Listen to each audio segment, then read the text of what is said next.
નમસ્કાર વિદ્યાર્થી મિત્રો, હું સંજય ગોહેલ આપ સર્વ વિદ્યાર્થી મિત્રોનું હાર્દિક સ્વાગત કરું છું. આજે આપણે ધોરણ 12 વિષય મનોવિજ્ઞાન પાઠ 4 મનોવલણ અને પૂર્વગ્રહ, જેમાં બોર્ડની પરીક્ષા માટે ઉપયોગી કેટલાક આઈએમપી પ્રશ્નો વિશે ચર્ચા કરીશું. આ પ્રશ્નો તમારે વિભાગ એ, વિભાગ બી, વિભાગ સી અને વિભાગ ડી માટે ઘણા ઉપયોગી બનશે. આ વર્ષની નવી પેપર સ્ટાઇલ મુજબ ચોથા પાઠમાંથી વિભાગ એમાં 2 પ્રશ્નો, વિભાગ બીમાં 1 પ્રશ્ન, વિભાગ સીમાં 1 પ્રશ્ન અને વિભાગ ડીના 2 પ્રશ્ન, એમ કુલ 11 માર્ક્સનું ચોથા પાઠમાંથી આવશે. વિદ્યાર્થી મિત્રો, આ વિડીયો લાઇક કરી દેજો અને અમારી યુટ્યુબ ચેનલને સબસ્ક્રાઈબ પણ કરી દેજો. પહેલો પ્રશ્ન, મનોવલણ પ્રત્યક્ષ કે પરોક્ષ રીતે આપણામાં કોના દ્વારા પ્રગટ થાય છે? વર્તન દ્વારા આપણા મનોવલણો છે એ પ્રગટ થાય છે.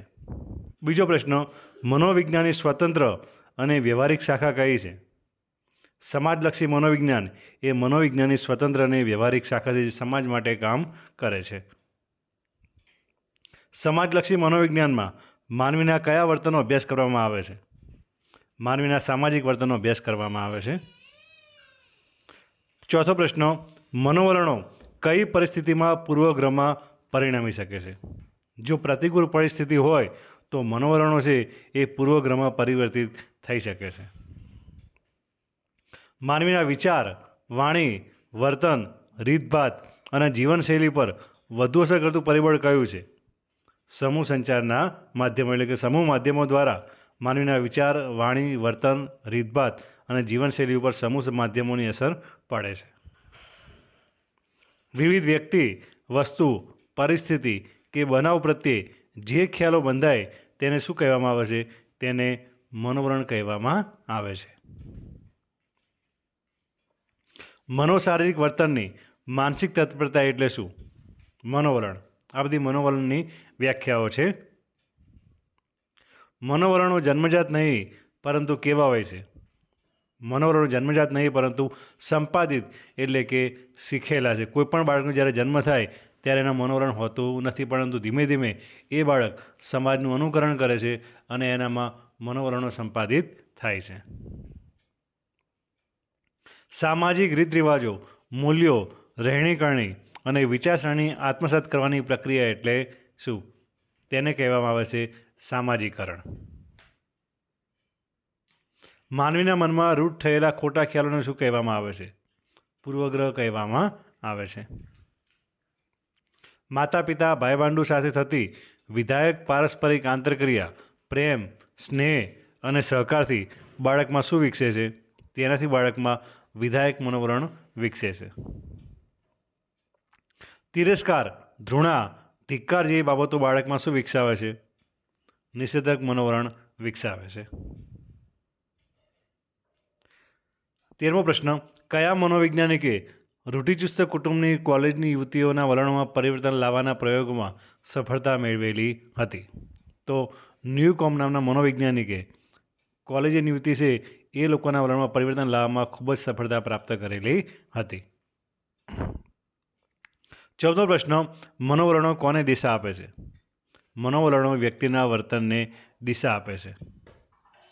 15મો પ્રશ્ન, માનવ જીવનનું જીવન પર્યંત અનિવાર્ય અંગ કયું છે? કુટુંબ એ માનવ જીવનનું જીવન પર્યંત અનિવાર્ય અંગ છે.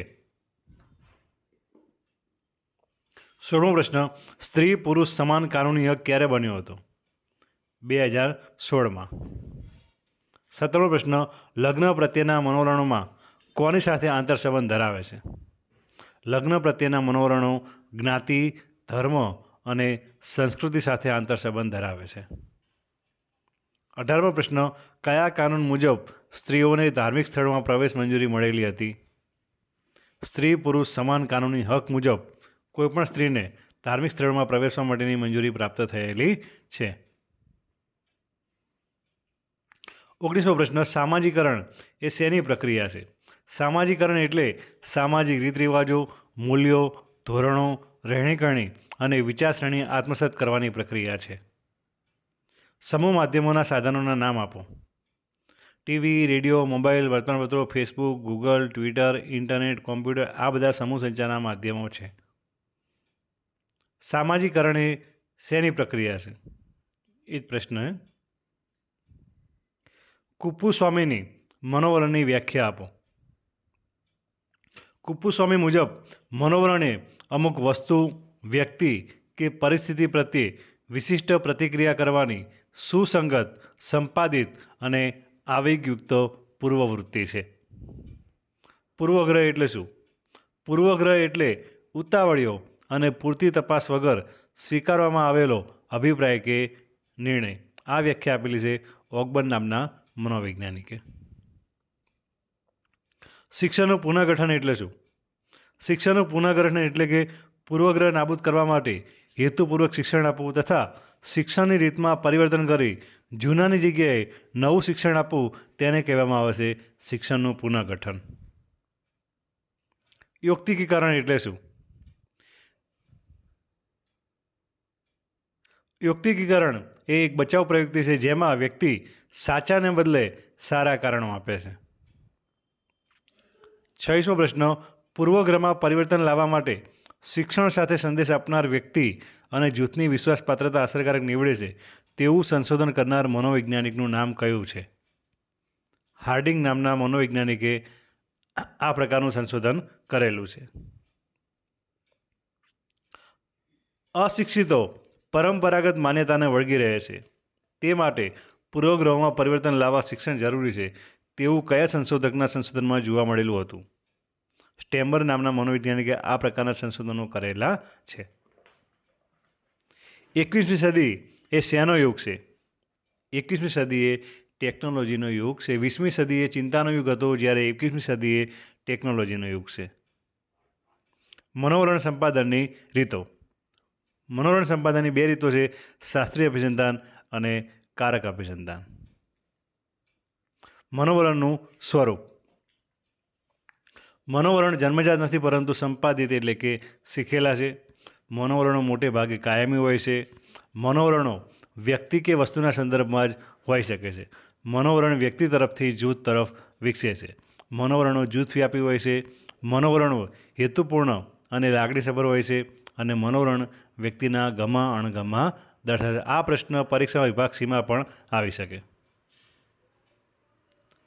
મનોવલણ સંપાદનની રીતો. શાસ્ત્રીય અભિસંધાન, કારક અભિસંધાન, નિરીક્ષણાત્મક શિક્ષણ અને ઉદાહરણરૂપ આદર્શ કે નમૂનારૂપ વર્તન. મનોવલણ ઘડતર પર અસર કરતા ઘટકો. કુટુંબ, સામાજિકરણ, પ્રત્યક્ષ અનુભવ, સંચાર સમૂહ માધ્યમો. મનોવલણ પરિવર્તનની રીતો. શિક્ષણ, પ્રચાર, જૂથ ચર્ચા અને કાયદાઓ. મનોવલણ પરિવર્તનમાં અવરોધો. મનોવલણની પ્રબળતા, મનોવલણની જટિલતા, મનોવલણની અગત્યતા, મનોવલણમાં આંતરસંબંધ અને મનોવલણની ઉપયોગિતા. પૂર્વગ્રહનું સ્વરૂપ. પૂર્વગ્રહ અપૂર્ણ જ્ઞાન અને અધૂરી માહિતી પર આધારિત હોય છે. પૂર્વગ્રહો આવેગાત્મક હોય છે. પૂર્વગ્રહ વ્યક્તિને યુક્તિકરણ કરવા માટે પ્રેરે છે. પૂર્વગ્રહો વિષચક્ર જન્માવે છે. પૂર્વગ્રહો જૂથવ્યાપી હોય છે અને પૂર્વગ્રહો સંપાદિત છે. પૂર્વગ્રહ ઘટાડવાની રીતો. સામાજિકરણ, આંતરજૂથ સંપર્ક, કુટુંબ અને શાળામાં શિક્ષણનું પુનઃગઠન, સંચાર સમૂહ માધ્યમો, પુનઃવર્ગીકરણ, બોધાત્મક હસ્તક્ષેપ, વિધાયક વલણો વિકસાવવા અને કાયદા દ્વારા. થેન્ક યુ વિદ્યાર્થી મિત્રો. આ વિડીયો લાઇક કરી દેજો અને મારી યુટ્યુબ ચેનલને સબસ્ક્રાઈબ પણ કરી દેજો.